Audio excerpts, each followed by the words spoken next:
Hello, everyone, and welcome to the Good Shepherd Physician Group Nutrition webinar. We are so delighted to have you with us today. Just a few quick housekeeping notes before we begin our presentation and our featured event.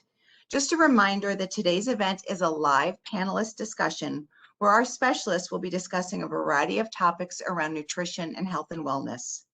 Our presenters would love to take as many questions as possible, and we will definitely reserve some time at the end of the presentation for you to do just that.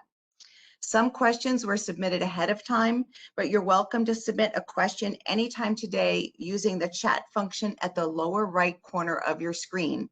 If we can just ask you to please use the chat with host function, that way the questions will come directly to us. Please understand that in submitting a question and responding, we may slightly generalize your question just so that the answer can be helpful to as many attendees as possible. And lastly, today's session is being recorded and will be available afterwards for you to enjoy on the Good Shepherd website. Dr. Kersey-McMullen and Melissa, may I ask you to turn on your cameras and unmute yourselves, please? Hello. Terrific. Wonderful. Welcome. I'd like to take a moment just to introduce our speakers today and thank them for sharing their expertise with us.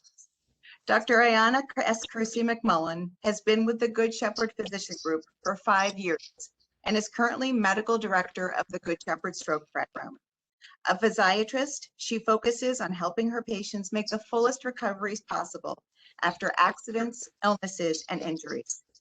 Her areas of specialty include stroke rehabilitation, lifestyle medicine, general rehabilitation, and osteopathic manipulative medicine. Melissa Rolwood is a licensed and registered dietitian who serves as the facilitator for Good Shepherd's outpatient nutrition wellness program. She provides individualized nutrition counseling to help patients achieve improved health, recovery, and overall well-being. Dr. Kersey-McMullen and Melissa, thank you so much for being with us here today. We've had a really tremendous response for today's topic, so this is clearly an important issue for many, many people. Before we start, I'd just like to have you speak briefly for a moment, if you wouldn't mind, about your individual roles here at Good Shepherd and why they're so important and relate to today's topic. Melissa, I think you recently shared with me sort of the difference between a dietitian and a nutritionist, which was amazing, was something that I had not realized prior. Would you mind elaborating on that a little bit? Yes, absolutely. I think it's something that many people are not clear on because they get lumped together, but there actually is a difference. So the term dietitian or the full term registered dietitian is actually protected by law. It's required that a dietitian go through 4 years of undergraduate, their bachelor's in science. Then they have a 1,200-hour supervised practice program, after which they have to pass a national exam. However, nutritionist is not protected in that manner. There's no legal definition for nutritionist. So technically someone could do a short course online and they wouldn't have to do more than that to call themselves a nutritionist.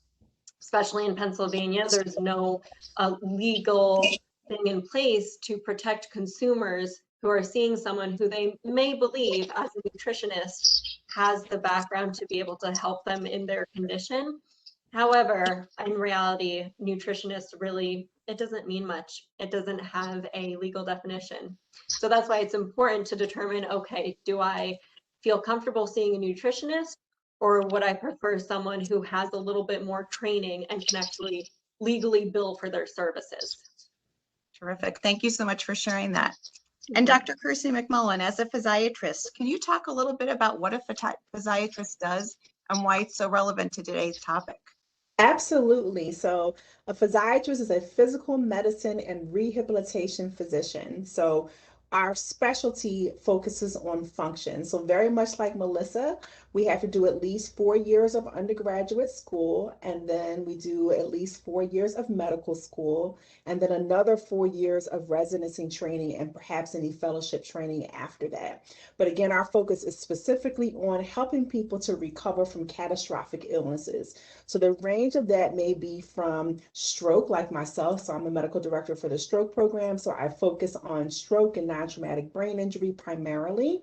That may be traumatic brain injuries, spinal cord injuries, amputations, orthopedic injuries, or cardiopulmonary issues. So it's a very wide variety of things that we see people for, or chronic pain, musculoskeletal issues. So we see a wide variety of things. And again, our focus is on helping people to be as functional as they possibly can and offering interventions to help them to recover from their injuries. So that's the focus of physiatry. Wonderful. Thank you both for sharing. I appreciate that. Sure. If we can advance to our next slide, we'll jump right into our presentation. Thank you. So thinking back on the last several years, it seems like there's really been a shift in terms of diet and nutrition. You know, the illustration here might be a little bit of an exaggeration, but it shows maybe what a typical dinner looked like 10, 15 years ago versus what people are eating now. Can you speak to those changes and why they've occurred? And Melissa, maybe we can start with you on this question. Sure.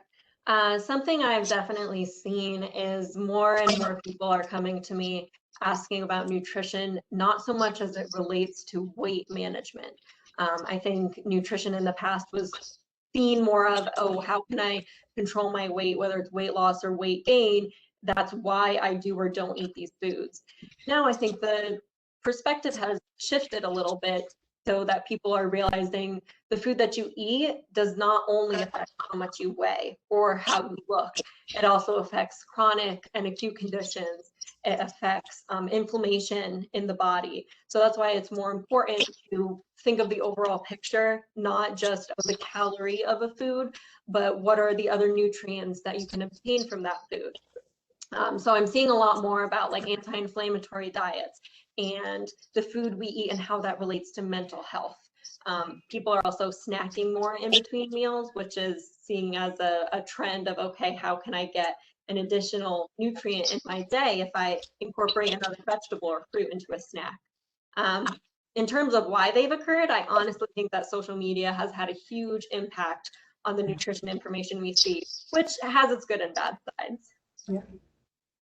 Fantastic. Anything you'd like to add to that, Dr. Kersey? Sure. I just kind of wanted to add a little bit of a historical framework for how this has changed over time, because certainly there have been a lot of changes, particularly if we look at, the fact that federal guidance for dietary recommendations really started around the late 1890s.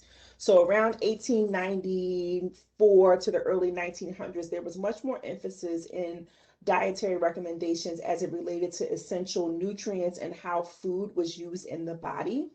And then in the early 1920s to the 1930s, the focus was much more on food safety and food storage, and an additional emphasis on essential vitamins and minerals, and particularly how food played into the maintenance of bone health, which makes sense considering that during that time frame there was a lot of experience of things like rickets or things of that nature. Then in the 1940s, in the wartime, the guidance really emphasized conservation of food as well as healthy diet, and encouraging people to plant what they call victory gardens at home as part of the wartime effort, as a symbol of patriotism, and encourage farmers to not only feed factory workers, but also our troops as a sign of patriotism.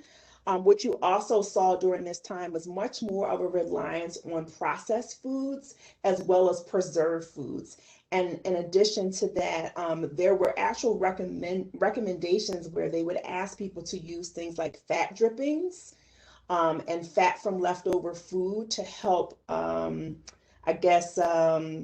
make the food stretch a little bit more and make it a bit more filling, because fat definitely makes food feel like it's more filling. And so there was much more emphasis on that. And then after the war, you saw more of a return to food in the context of healthy eating and family meals and that nature, and then moving away from the essential vitamins and nutrients in the context of food and looking more at food groups themselves. This was the first time really in the 1970s where they started to look at food groups instead of just looking at nutrients, and looking at how food is used by the body to maintain health, and how diet has a direct correlation to health outcomes. And so that's when in the I want to say 1977 was the first time that we had specific dietary goals that were given to Americans, and recommendations that were made in terms of this is what you should eat. Prior to that, it really wasn't eat more of this or less of that. It was much more like general recommendations. And so in the 1970s, they started to become more specific towards that. It wasn't until like the early 2000s that we had more emphasis on specific guidelines in terms of things like vegetables and fruits, for instance, because what they noticed was that people were not eating enough fruit and vegetables. And at that time, grains and fruits and vegetables were all lumped into one big category. And so that's when they started to pull those things out. So as of 2015, we are seeing that there's much more of a return to looking at food as part of an overall healthy eating plan in order to help to not only prevent disease, but also to reverse disease. And very much like what Melissa was saying as it relates to social media, we also have to understand, and the part of the reason why I gave this historical framework is to understand where we are as a country and how much that influences the recommendations that are given to us as it relates to food. So for instance, in the 1930s, where we were in the middle of a depression, there was more emphasis on food conservation, right? And making foods last longer. But now we're in much more of a period of abundance. So it's less about food safety and food conservation, and much more looking at food as medicine, as the medicine that it actually is. Thank you so much. It's really interesting to see how those trends evolve over time and shift. Thank you. If we can advance to our next slide, please. So we have a little humorous exaggeration of our friend Homer Simpson here, but we also have to know that one person who just continuously eats the wrong stuff, what we would consider the wrong foods, they always seem to be healthy though. So with that in mind, why is nutrition so important? Is it really that key to maintaining overall health? It absolutely is. Especially if you look at what are the top 10 causes, or even if we narrow it down to the top 5 causes of death in the United States, and chronic medical conditions. So if we looked at what are the top 5 causes of death right now in the United States, heart disease, cancer, COVID obviously is on the list right now, stroke, and respiratory diseases. If we went back to 2000, same diseases for the most part, but in those top 5. If we go back to the 1990s, again, heart disease is high on that list. Respiratory cancer is high on that list.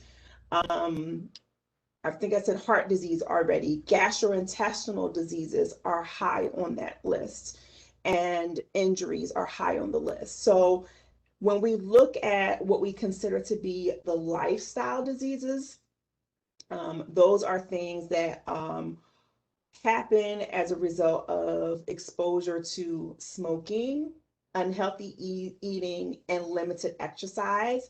And more often than not, those diseases are diabetes, high blood pressure and heart disease, stroke, metabolic disease, which includes high cholesterol, obesity, hypertension, heart disease. These are all lifestyle diseases, and nutrition has a direct impact on all of those things. So that tells us that nutrition is extraordinarily important. And we have not always done the best job of communicating that to our patients.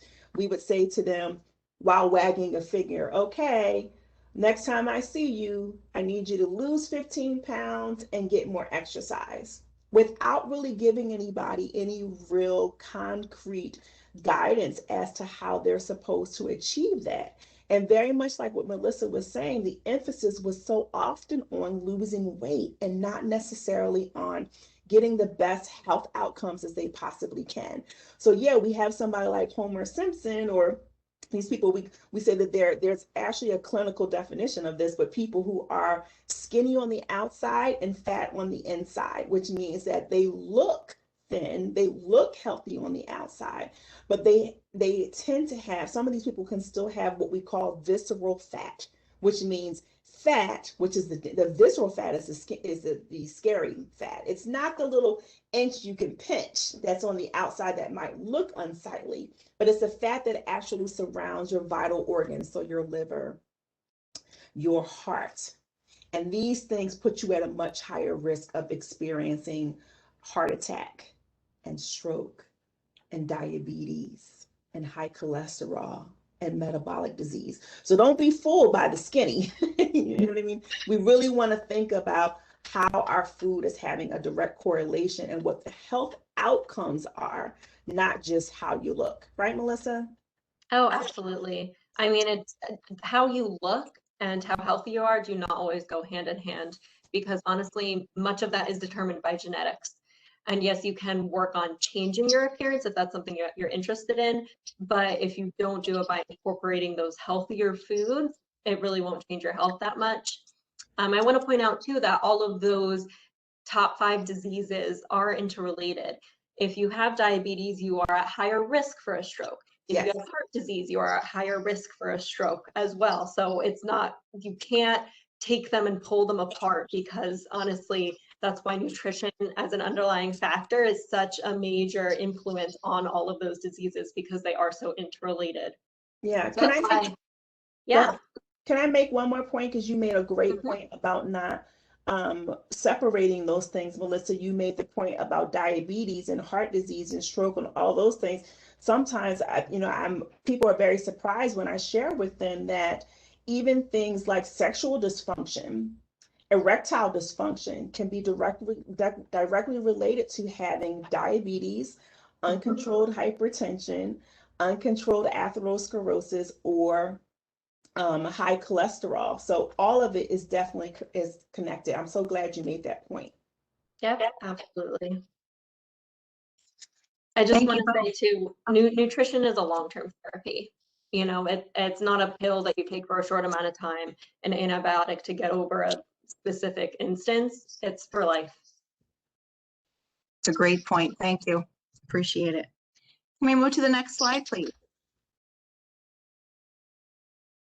So it seems like every time we turn around, there's a new diet that's being touted. You know, do we really need so many diets? Are our needs really that different if you compare person A versus person B? Are our nutritional needs really that different? Isn't nutrition really, can't we consider it more of a one-size-fits-all approach? No, I think we could have guessed the answer. Nutrition is individualized because people are so individual, not only in their nutrition needs, basically like the calories, the fat, the protein they need to keep themselves healthy, but also their preferences, their likes and dislikes. If someone doesn't like certain vegetables, fruits, grains, whatever it may be, specific diets might not work for them. I know, for example, if someone wants to follow a vegetarian diet, which is fantastic, it's easy to do in an unhealthy way if they don't train themselves to kind of try new things and like different things. So that's why working on an individual basis when it comes to nutrition is so important. And that's why social media and the amount of information on the internet is scary, because it's not about you. It's about them touting their diet. Specifically things like macro and keto, they're very difficult to follow because they don't go based on your lifestyle. They don't work with you based on, okay, is this going to work with my schedule? Can I do intermittent fasting if I work out in the morning and I'm so starving by my eating window of noon that I just kind of eat everything in sight? So there's the lifestyle and preferences part, and then there's also the specific conditions part. Someone with MS, multiple sclerosis, might need a higher anti-inflammatory diet to help them bring down the inflammation and control that condition. Someone else might be more focused on their carbohydrate intake. So that's why nutrition is individual, just because we're all so varied. Thank you. Dr. Kersey, anything you'd like to add to that? No, not anything major. I think, Melissa, and I've also learned so much from Melissa as well, but I think we both share the same adage that you have to meet patients where they are in order for people to be successful. So setting up realistic expectations for people in order to make some of the lifestyle changes that we're recommending is going to be really important, because if we don't meet them where they are, people are really more likely to fail at the end of the day. And that's not what we want. We want to empower our patients to make these changes so that they can be successful in controlling their health outcomes. Terrific. Thank you. Melissa, do you mind if I ask one question? You mentioned something earlier about a vegetarian diet, which I think so many of us think of as being inherently healthy. How does that become unhealthy? Because there are certain things that are vegetarian and vegan that in themselves don't really provide health and nutrients. I think Dr. Kersey and I were talking about earlier that Oreos are actually vegan. So you can have as many Oreos as you want and still be a vegan. But I think people have this health halo around being vegan, assuming, wow, you're vegan, you must eat so healthy. Right. Well, not necessarily, because you can still have French fries. So it's easy to still avoid fruits and vegetables, no matter what diet you're following. And I think pretty much every diet agrees that fruits and vegetables are healthy and are necessary, in fact, for a healthy life. Great point. Thank you. Can we move to the next slide, please? So along those same lines, I know that you've both spoken very highly of plant-based eating in general, and especially you, Dr. Kersey, as you work with your stroke patients. Can you talk a little bit about the benefit of this kind of eating? And as a follow-up, is it really possible to get enough protein when you're eating only plant-based foods? Yeah, so one of the things that I really emphasize for my patients is making sure that their plate is as colorful as possible. We all probably remember the food pyramid when we were growing up, and now we have what's called My Plate, and Melissa can actually probably talk more to that later on, but the emphasis is making sure that we have a plate that the very top of that, or at least one half of that, is going to be covered with fruits and vegetables. So that's where the color is coming in. And then you have your complex carbohydrates, because carbs get a really bad rap, right, Melissa? People think that you're not supposed to eat carbs, and carbs are actually a necessary part of your diet. And then protein. So what I try to emphasize for my patients is just making sure that the diet that they're observing is a whole food, plant predominant, or if they choose plant-based diet. Some patients, as Melissa pointed out, they're not going to want to completely move to a completely plant-based diet. And even I am not 100% plant-based, because there are certain things that I might eat that are not considered plant-based foods, but I am 99% plant-based. The point that I'm trying to make is that if you make your plate as colorful as possible, you're more likely to get all the nutrients that you need in your diet. If everything on your plate is brown, you can have everything on your plate be brown, right, Melissa? It could be rice and a potato or some French fries or whatever, and it's still not healthy because you're not getting a large variety of the plants and the foods that you need in your diet. Specifically, as it relates to protein, there's definitely a misunderstanding about not being able to get protein from plant-based sources. You absolutely can get all of your dietary needs met for protein through plants. In fact, there's a very unhealthy preoccupation on protein in this country, because largely most people are not protein deficient, more often than not. And a lot of that is based off of, you talked about social media, but marketing and things of that industry, and marketing and lobbying. So if you want to get a plant-based protein, there are plenty of options in order for you to do that, to get all of your needs met. And certainly we can share any of that information for anyone who might need that later, but you shouldn't have to worry about being protein deficient when you're on a plant-based diet, because that simply is not true. Yep, I do just want to jump in and say that it just requires a little bit more planning than maybe including meat in your diet, because I think this idea about not getting enough protein has come from the fact that plants have different types of proteins in them, and they're also not considered complete proteins, which means that they don't have all of the building blocks we need on their own. So for instance, a lentil will not have all of the building blocks that your body needs. However, pair that with rice and they complement each other. So if you have a dish of lentils and rice, then you have all of the building blocks you need with a completely plant-based dish.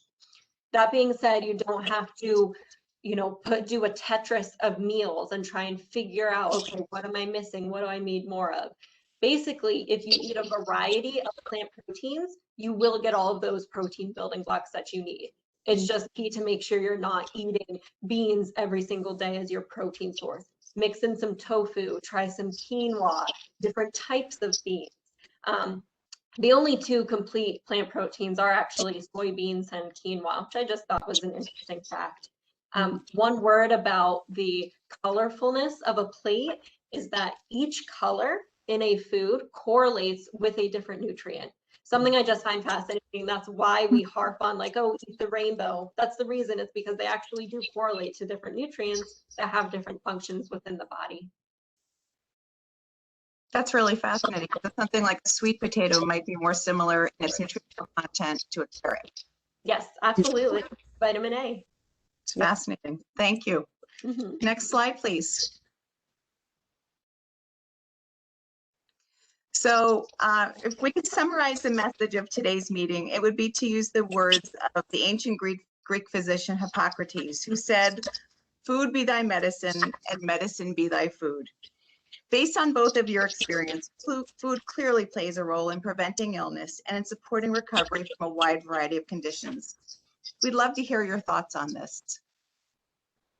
Dr. Kersey, can we start with you? Sure. So again, like I said, you know, what we're really focusing on when it comes to things like chronic medical conditions is trying to not only, we use these terms of primary prevention and secondary prevention. And I don't know how many of you are familiar with that. Primary prevention means that we're trying to prevent diseases or adverse outcomes from occurring. Secondary prevention means an adverse outcome has occurred and we're trying to prevent any further outcomes from occurring, or in my case, in a lot of physicians' case, we're trying to actually put some of these diseases in remission.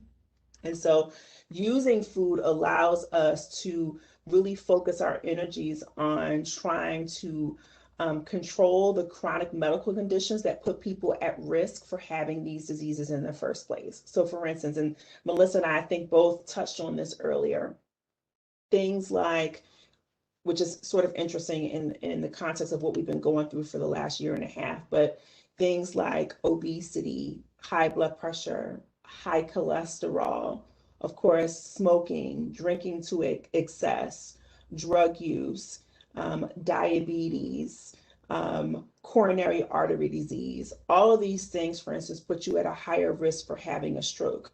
They also put you at a higher risk for having a heart attack. They also, as I touched on, put you at a higher risk of having erectile disease. But they also put you at a higher risk of contracting COVID, because people who have these chronic medical conditions are more likely to contract COVID and have worse outcomes compared to other people, right? So if we look at it in that way, we really want to make sure that we're focusing our energy on figuring out the lifestyle changes that will help people to reverse these diseases or put them in remission. And the reality is, just like rehab, none of these things are a spectator sport. You have to engage and make better choices. And that means not just putting a pill in your mouth, but actually making the changes in terms of how you're eating, how much you're sleeping, if you're exercising, how you're managing your stress in order to be able to control your health outcomes. It's not, just like what Melissa said, it's not just a one-time and you're done thing. It is a complete lifestyle habit. You know, the kids say it's a vibe. It's a vibe. It's a way of living. of understanding that when you eat these things, when you're using food as medicine, when you're using nutrition as medicine and exercise as medicine, you are pouring so much love and abundance on your body and allowing your body to do the things that it actually was naturally made to do, which is to heal itself. So when they said, let food be your medicine, medicine be thy food, you're actually using the nutrients that are available from the earth in order to reverse these diseases on their own. And I'm telling you, when you treat your body with kindness, when you are intentional about what you eat, when you show yourself kindness, your body is able to make the changes that it needs to make in order for you to live a healthy and abundant life. Terrific. Thank you so much. It's really fascinating. Melissa, anything you'd like to add to that? Not much. It was so beautifully put. But I do want to say too, nutrition not only treats your disease, but it can also help with symptom management. So things like lack of strength, fatigue, pain can all be helped by focusing on what you're eating, focusing on good nutrition so that you're helping your body recover, but then you're also just helping your day-to-day symptom management. Terrific. Thank you. Well, assuming that we all start eating healthy tonight, I guess one of the questions that probably lingers in everybody's mind, but oh, I really love the occasional cheeseburger. I'm sorry, can we move to the next slide, please? I love the occasional cheeseburger. I love the occasional ice cream or the bag of chips. Can those things still be considered into part or worked into part of a healthy diet? Yes, they can be. It is more about what you eat most of the time. Because we can look at it in the reverse. You know, if you ate a vegetable today, would you be like, oh man, I had such a healthy day? But if you ate a cheeseburger today, you might say, oh, I had an unhealthy day. It doesn't ruin your day. It doesn't ruin your diet or your life. That being said, it matters what your habits are. Are you in the habit of stopping at McDonald's on the way home from work if you've had a long or a hard day? Are you in the habit of sitting in front of the TV with a bag of chips? Or are you in the habit of making meals ahead of time so that when you're tired and have a long day, you have something set aside for yourself in the fridge that heats up very quickly, or you made a crock pot meal so you don't have to depend on that fast food run just to get something in your body. When we speak about lifestyle, we speak about things that you're able to maintain. I don't think most people would be able to maintain a perfect diet all the time without having ice cream or a piece of cake at a special occasion. Food is meant to be social as well. It's meant to be celebrated. Food is part of culture, right? So we can't only think of food as I have to eat this way all the time and restrictive. But I encourage people to think of, when is it worth it for me to have this food? Is it worth it for me to sit alone on my couch and eat ice cream? Or is it worth it every once in a while to go out with my friends or my family and get an ice cream cone at the store as a special occasion? So I encourage people to kind of think, okay, when is it really worth it? When will I have joy out of eating this food? Then incorporate it. Then get back into your habit of eating healthfully. Terrific. So it's finding that balance. Exactly. There are some foods that need to always be avoided depending on the condition. A person with celiac disease can never have gluten. A person with an allergy to peanuts can never have peanuts. But in general, with less healthy foods, yes, they have a place in your diet. Terrific. Thank you. Yeah, I feel the same as Melissa does with that. I think it's important to keep these things in context. I'll have people say to me like, do you mean I can never have bacon anymore? And I said, well, sure, you can have it if you want to have it, but keep it in context. I say, put your bacon, if you really, really love your bacon, because I don't think it's really a good idea to completely, I don't think it's good to torture yourself around food because that creates a whole different set of emotions, right? So if you really, really want to have your bacon, I say put it in the same context as ice cream and chips and things of that nature. The fact of the matter is that bacon is a class 1 carcinogen. We know that. It's really bad for the gut, okay? It's high in salt, it's high in fat. However, if you want to have it, then have it and be done with it. Just don't eat it every day. Just don't eat it every week, you know? And then also, I think it's important to also differentiate between the different types of hunger that you may be experiencing. So sometimes I will sit with my patients and have a conversation about hunger itself. And are you having emotional hunger? And that's why you're eating. Are you having hunger that's really thirst because you're not drinking enough water and you need to make sure that you're hydrating yourself?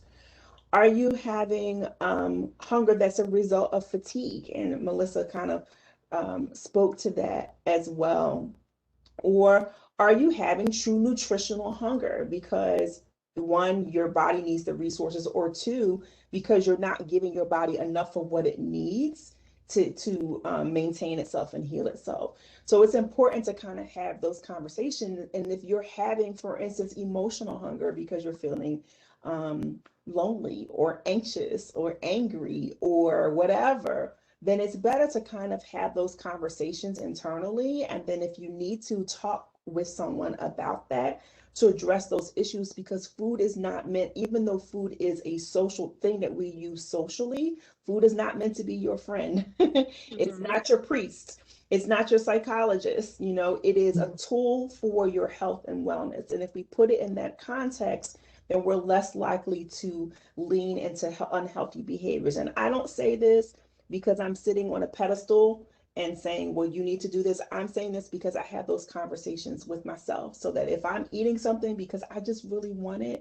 then I embrace that and don't make myself feel guilty about it unnecessarily. Terrific. Thank you. Can we move to the next slide, please? So I guess that leaves us with the last question, which is, where do we start? You know, you've made so many great points today about eating for overall health and wellness, eating for healthy weight. What are some simple steps that pretty much anybody could take to start eating healthier, for more energy, health, etc.?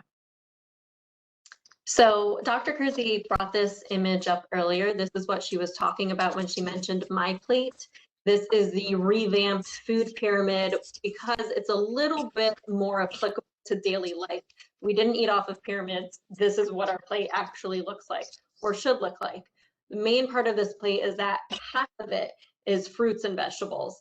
I say that you can choose fruits or vegetables to make as half your plate, or a mixture of both, depending on what you're eating, what your preference is.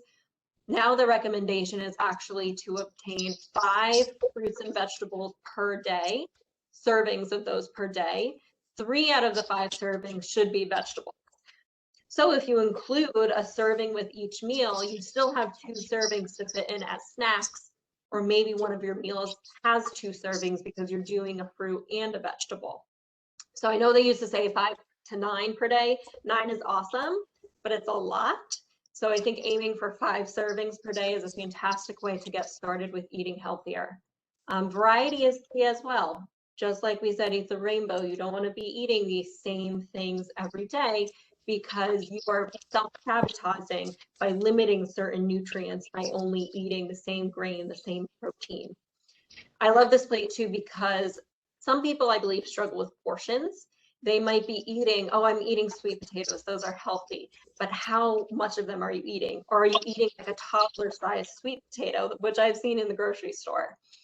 This plate helps portion control. If you fill half your plate with fruits and vegetables, do another quarter with grains, a quarter with protein. And then if you want to do dairy on the side, you can. If you choose to avoid dairy or you're lactose intolerant, water is fine. That automatically helps you portion control so that you're getting a lot of the foods that have a nutrient punch and a smaller amount of the foods that we don't need as much of. We don't need as much grains and protein as the restaurant serving sizes would make us think. A key thing too, I think a lot of us may depend on convenience foods and eating out or doing takeout as a way of getting our nutrition. Generally speaking, the foods you make at home are going to be healthier than the foods they make in the restaurant, because they like to incorporate a lot of butter, a lot of salt, because those provide a lot of flavor. However, at home, it's much better because you can control what you're putting into your body, what you're putting on your plate. It does take a little bit more planning. Making a grocery list is kind of a key way to jumpstart that healthy planning, because if it's not in your house, you're not going to be able to eat it. But I would encourage going to choosemyplate.gov, print it on the side. They have recipes. They also have an area where you can kind of put in your height and weight, and it'll calculate your appropriate calories per day and suggest how to get in all the food groups that you need throughout the day. It's a starting place. Terrific. Melissa, would that also apply to somebody who's perhaps suffering with a chronic condition, something like arthritis, who, may be on medication and trying to, maintain their weight? It's where do you start, despite flare-ups and being in pain and that sort of thing? Mm-hmm. Like I said, it's a starting place, but it is not a substitution for truly individualized nutrition counseling. If someone is struggling in that way or has a chronic condition that they are interested in helping through nutrition, I would really suggest them coming to see either myself or Dr. Kersey, or if they're out of the area, finding a registered dietitian in their area who can work with them one-on-one, because the computer, the choosemyplate.gov, it will spit out a starting point, but it's not individualized. It's, generally for a 5'7" female who weighs 150 pounds, here's what can work. However, managing multiple conditions, especially, I know many people, if they have arthritis, they may have other things that they're dealing with as well. That's when it gets very tricky. Right. So sitting down with someone for an amount of time to really discuss, okay, how can we incorporate this into my life right now? What are small, simple changes we can make? That's the best way to ensure success. Terrific. Thank you. Any other, before we jump into the questions and answers that we've gotten, any other general comments that either of you would like to make before we move on? Yeah, I just wanted to make two small comments. So, and I just wanted to make the point about dairy that people could probably benefit from hearing. So in Canada, for instance, dairy has been taken completely off of the federal guidelines in terms of a necessary food group, with the emphasis being more on getting vitamin D and calcium through other food sources as well. So you don't necessarily have to get those things through dairy. And in fact, there are studies that show that people who consume large amounts of dairy actually have a higher risk of fractures. We thought that it was really going to be fracture resistant when you're eating more dairy, but there's actually evidence to support that people have more fractures when they consume a lot of dairy. And also, particularly for women, there's a higher risk of developing breast cancer when you're eating more dairy. So there's that. And then the other thing, I thought that Melissa was making a great point, and I just wanted to kind of add to that, is sometimes it gets a bit, well, not sometimes, it gets a bit easier to eat healthier if you plan ahead, and also if you stock staples in your home. So things like dried beans, canned beans are going to be something that you might want to kind of keep in your house. If you're trying to avoid using oils to saute your food with, but using no sodium vegetable broths or chicken broth or something like that to help you to saute your food might be a good way of you preparing those foods more healthfully, and something that you can keep in your pantry as well. Whole grains such as she mentioned quinoa and brown rice, or whole grain pastas, again, are things that you can keep in your pantry very easily, and it doesn't require as much planning ahead when you do that.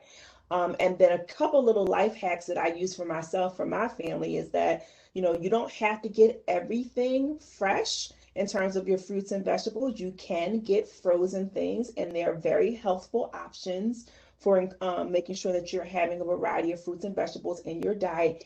And they actually now have frozen quinoa and frozen brown rice as well. So we know that cooking brown rice can take quite a long time, in part because it is a whole food. It's not an ultra processed food. But if you, every now and again, if you're getting home from work too late or what have you, you can get the brown rice that's frozen out of the freezer and use that every now and again. So there are some really nice life hacks that you can use to keep yourself on a healthy diet plan. Right, Melissa? Oh, absolutely. Yeah.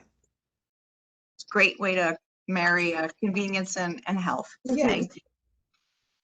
We'll now move on to the question and answer portion of our presentation. Just as a reminder, you are always welcome to submit a question. Just use the chat function on the lower right corner of your screen and choose chat with host. Then I'll be able to filter those questions through Dr. Kersey and Melissa. So we do have a couple that I think we can share with the group. The first one was really interesting. If you're susceptible to tendonitis and have had multiple tendon tears, would bone broth be effective for this? Melissa. Do you want to start off? Yes, please. Sure. Bone broth has become one of those kind of hot topic foods.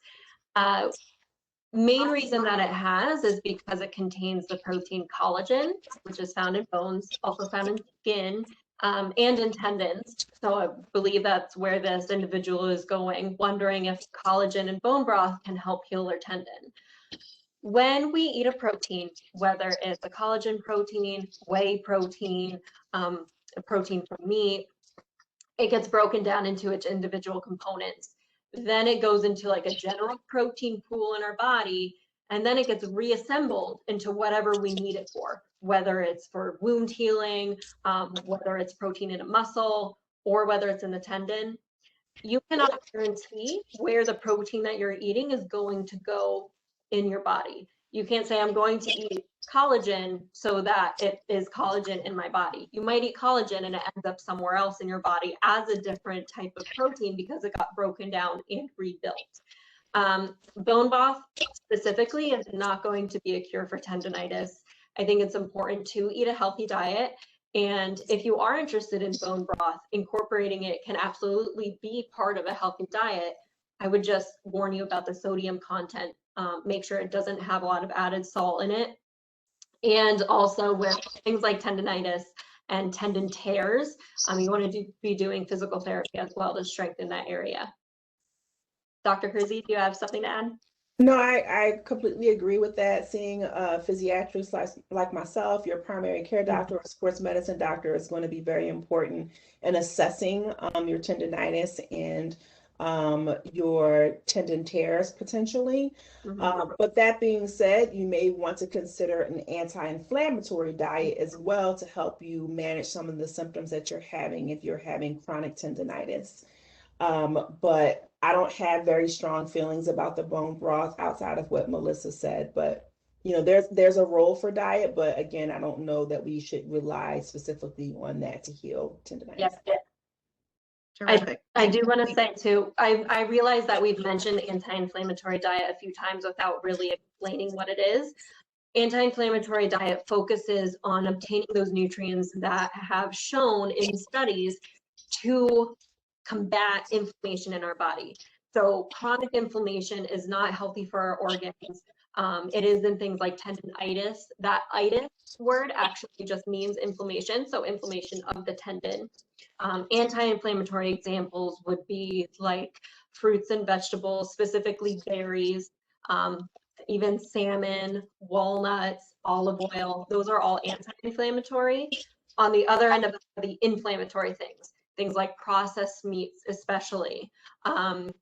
Dairy is a little bit iffy. Some people think it's inflammatory, some people not. That's up to you. If you eat a lot of dairy and you want to cut down a little bit, wouldn't be a bad idea. Also like lard and butter, those are inflammatory, and lots of sugar. Sugar is a really key inflammatory thing that we have in a lot of our food products in America.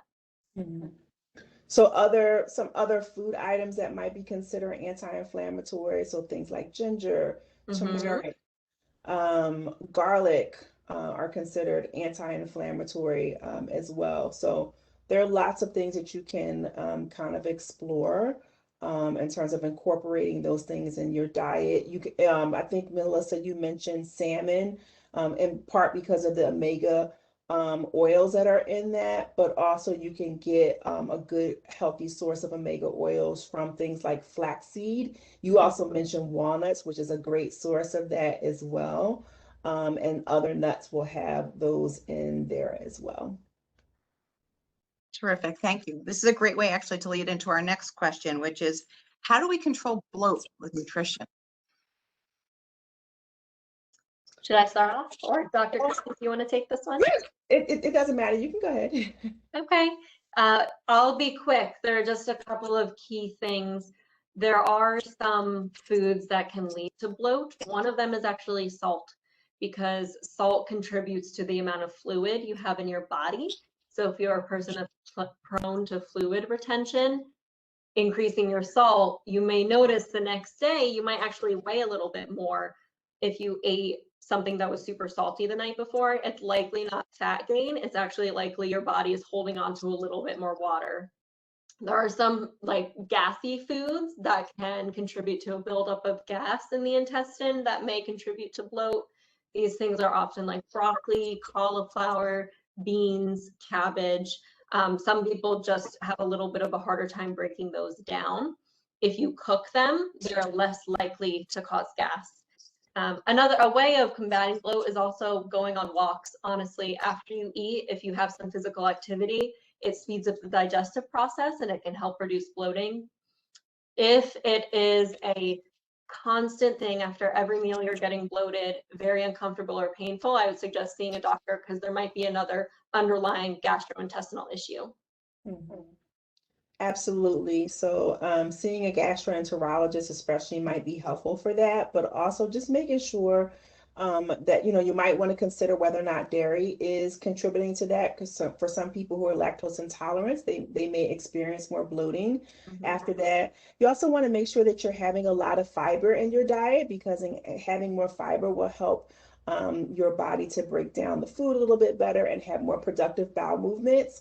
I'm always very surprised by people who don't have more regular bowel movements. I have people who say they may move their bowels once or twice a week, which is not healthy for you, considering that the medical diagnosis, the clinical diagnosis for constipation is not having a bowel movement within 3 days.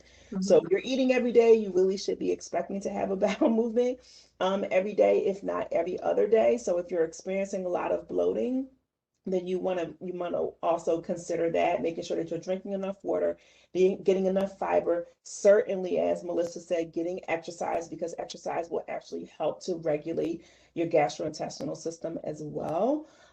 And getting more things in your diet that will help you to have a productive bowel movement every day is going to be important. Terrific, thank you. I just got another question regarding the usefulness of food journals and food logs when you're trying to change your habits. Do you see them as being a beneficial tool? I like to use them. I think Melissa uses them as well. I like to use them because oftentimes people don't really realize what they're eating every day. They don't have really good insight into that. And just writing that down gives you that insight and allows you to be accountable for yourself, to yourself. The thing that I always say to my patients is, I am not here to judge you. So I really don't, when I ask people to start writing down what they eat for a week, I don't care what it is. If you're eating, you know, bacon and Chinese food and whatever every single day, just write it down, because we can't help you to make healthy lifestyle changes if we're not starting from an honest start point. And so using a food diet log actually allows you to get a better sense of what you're eating and the ways that you may be able to make some changes. Absolutely, I agree. I use food logs a lot, and I've done them myself. I would encourage someone who's starting a food log to disconnect the food from the calorie. Don't worry about like trying to count food and count calories at the same time, because it's overwhelming, it takes a lot of time, and the purpose of a food log is really just to evaluate how you're eating. Are there gaps in your diet where you can fill in healthier foods? Are you going for 8, 9, 10 hours a day without eating? And maybe that's why you're feeling so tired, or maybe that's why you overeat at night. It's more of a way of becoming more aware of what you are eating and maybe what you aren't. If you saw, oh man, I did not eat a vegetable today, having a food log is a great way to point that out to yourself. Terrific, thank you. Next question has to do with balancing steroid weight gain and appetite increase. From what I hear, steroids tend to make you a little hungry. So how do you manage that in terms of overall healthy eating approach? So absolutely, steroids can cause a lot of weight gain, unfortunately. And typically, when people ask me about this, what I try to do is encourage people to eat foods that are more nutrient rich, but also more calorie deficient when they can, in order to balance that out a bit. And the best sources of that often are vegetables primarily, and then fruits as well, and then things that are going to be high in fiber. Particularly, and it's very important to note that fiber is going to come from plants. Fiber comes from fruits and vegetables and grains, okay? They don't come from meat. And so you want to try to consume as much food with fiber as you possibly can, because fiber is very important for you in terms of helping to maintain your blood sugar. And the reason why this is important is because steroids tend to raise your blood sugar as well, okay? So the more fiber that you eat, the more insulin sensitive that you become, the less insulin resistant that you are, and the less likely you are to developing prediabetes or diabetic conditions or what have you. And so eating the fiber will help you to manage your blood sugars and ultimately help you to manage some of the weight gain as well, while giving you the nutrients that you need without adding a lot of extra calories. Melissa? Yeah, absolutely agree. I just want to add, if you're increasing the fiber, you also have to increase your water. They actually work together within your body to form a gel. And if you just have the dry fiber in your body, that can actually constipate you if you don't increase your water as well. So they go hand in hand. What Dr. Kersey is talking about is, some people call it like volume-based eating, because you can eat a large volume of vegetables or fruits for a small amount of calories. Whereas you compare to something that's more calorie hefty, you're eating a very small amount of like oil or chicken, meat. You're getting this much for 400 calories, whereas you have to eat quite a lot of vegetables to make it to 400 calories. Sounds good. Great advice. Thank you. We have another question regarding how to incorporate healthy eating when there are more mouths than just your own to feed. So in other words, you're feeding your family, you're feeding an extended family. How do you make everybody excited and motivated about those healthy eating changes? Melissa, do you mind if I go first with this? Because you know I have a whole gang of kids. I was going to say, you have personal experience. Go right ahead. So there are two ways that I was able to do that for my family. When I will share with you that when I was in my training in medical school, we did not have a lot of money. We had to really make our money stretch. And in fact, we really struggled so much that at one point we were using food stamps to supplement some of our food supply, because we really were struggling. And so in doing that, I had to learn how to take my money and get the most that I possibly could, get the most nutrient-rich foods for my family. And so one of the things that I did was I started shopping the circulars for everything, and that included fruits and vegetables. And the way that what I would do was I would take that circular and see what fruits and vegetables were on sale, what beans, what dried foods were, what was on sale on that week. And what ended up happening was that we got a larger variety of fruits and vegetables by shopping the circular, because I didn't get to buy broccoli. My kids love broccoli, right? But I didn't buy broccoli every week because that wasn't what was on sale. And so my babies learned to eat asparagus and Brussels sprouts and cabbage and kale and squash and all different varieties of fruits, because we had to eat what was available to us. So that was one way that I did that. It became a little bit of, a little bit of a surprise every week what we were going to have access to, because, and it was also a very cost-effective way of using my money by shopping the circulars. So that was one thing. Another thing that I did for my babies is that I served them as young people, frankly, as the French do. So I don't know if you know anything about this, but in France, children really do not have a lot of access to snacks because it's not part of their culture to snack during the day. And children are actually served things in courses, even in school, even in their school lunches, they're served courses. and they tend to eat more whole food. So I said, okay, let me see if I can use this at home. And so what I would do is I would serve the babies their vegetables first. And I called it their first course. So I would say, here's your first course. And their first course may have been some broccoli and maybe some green, maybe some carrots. I don't know. Right. And then once they ate that, then they would get some of the other things that they really enjoy. At that time, we were eating more meat. So then they could have their chicken or their rice, because we're big grain eaters, we're big rice eaters. So then they could have their rice or they could have their potatoes or what have you. But if they had their first course, then we at least got the vegetables out of the way. And so what ended up happening is they had a lot less apprehension about eating fruits and vegetables by having it introduced to them in that way. Okay, so that's number 2 way that I did that.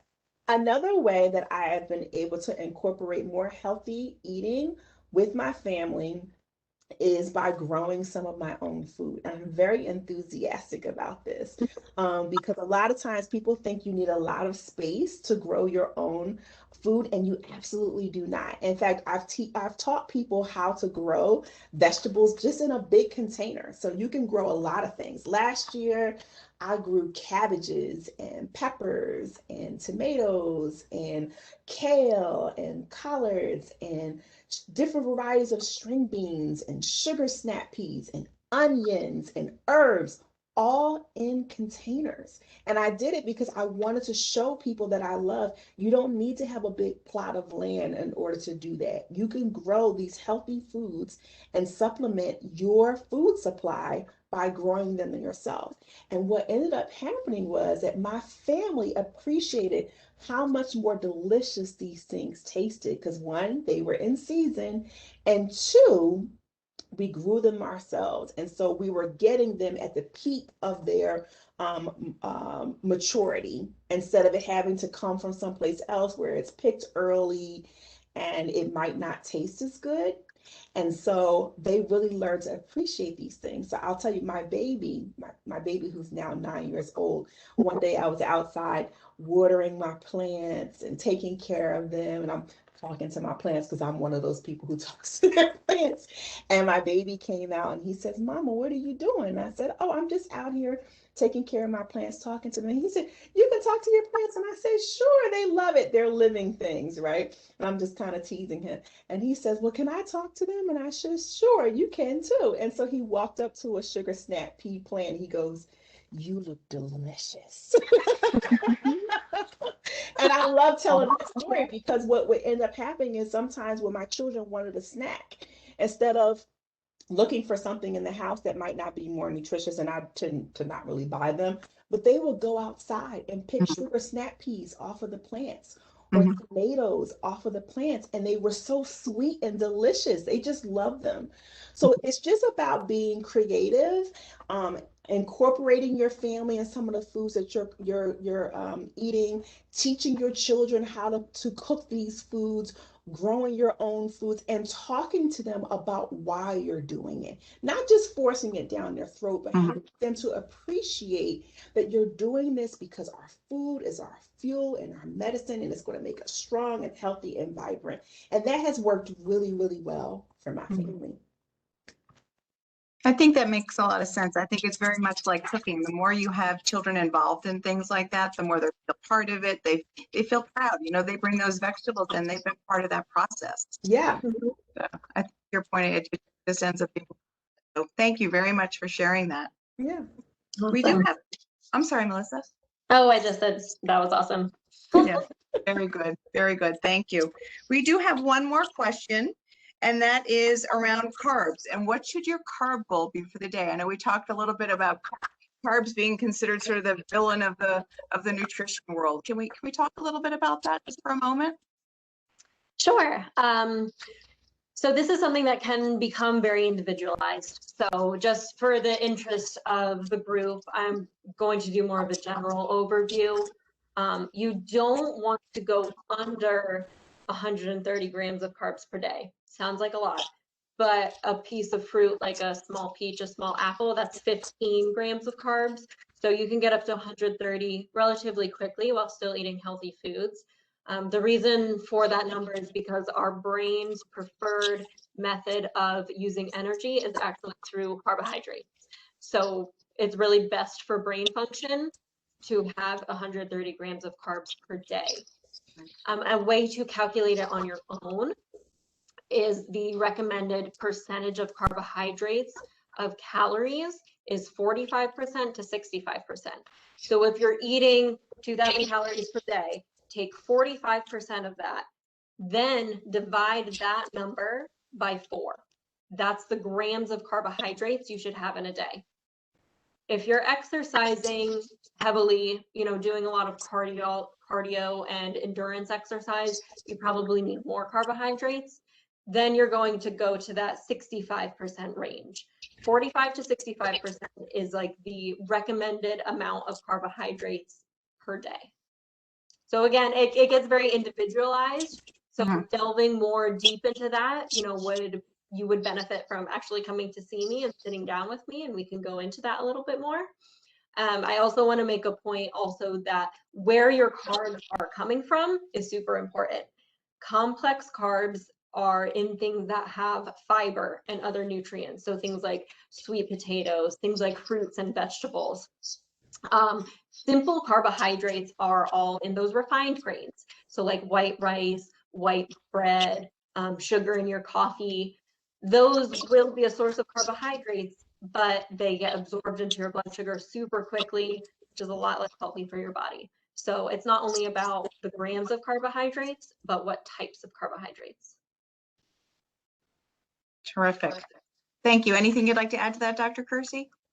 Yeah, just that, to Melissa's point, is the quality of the carbohydrates and just understanding that when we talk about a whole food diet, we're talking about things that are going to be less processed. And that, again, when we look at things, for instance, like white rice compared to maybe a brown rice or wild rice, these are going to be minimally processed foods. The brown rice, the wild grains, the brown quinoa compared to a white rice that has been processed so much that they've taken out things like the germ, the seed, or what have you, that have the fiber in it. And in fact, when they process them, they process it so much that they end up stripping the rice that previously was a nutritional food. They've stripped the vitamins from it, and so they end up having to add back the B vitamins in order for you to get the nutritional value from it. So if you want to, again, if you want to have these grains, which are carbohydrates, you want to make sure that you're using the whole food version of that. So as close to its natural state as possible. It's exactly. Terrific. Thank you both. Well, I think that brings us to the end of our presentation today, and this has been a great discussion. I wanted to thank everyone who has been with us today and attended. I'd also like to thank Dr. Kersey-McMullen and Melissa for sharing so generously of their expertise and kind of taking us through some of these important topics. If you'd like to schedule an evaluation with either Dr. Kersey-McMullen or Melissa, please feel free to give us a call at 188-48-REHAB or visit us online at goodshepherdrehab.org. Thank you for being with us here today, and have a great day. Thank you. Thanks so much. Bye.